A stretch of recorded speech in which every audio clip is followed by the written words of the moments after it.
Caitlin Clark wins the Rookie of the Year. There was one vote for Angel Reese, everybody else for Caitlin Clark. This is what's happening, is the voters are now putting out on social media, hey, it wasn't me.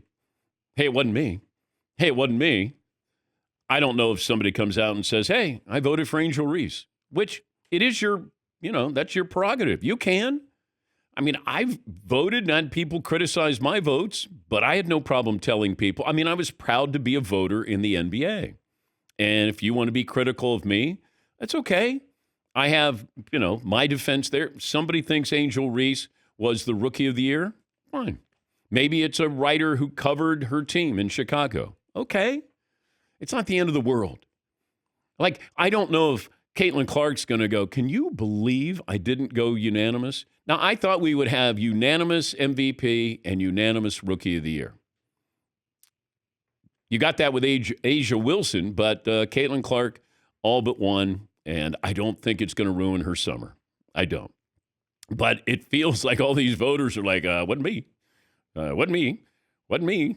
Yes, Paulie. Couple things. I typed in Google search, who voted, and before I finished the word voted, it said for Angel Reese. It finished my sentence. It didn't give me like Kamala Harris or Donald Trump or some political person.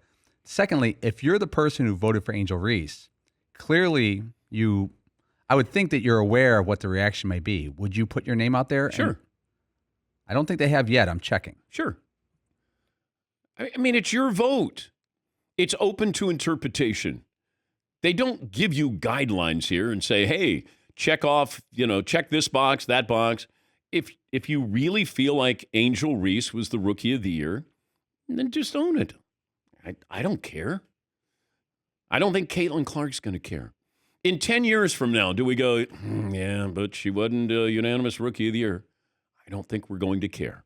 I think that'll be the least of the awards that she wins that we'll be talking about. Yes, Marvin? If it was Shaq, he'd still be mad.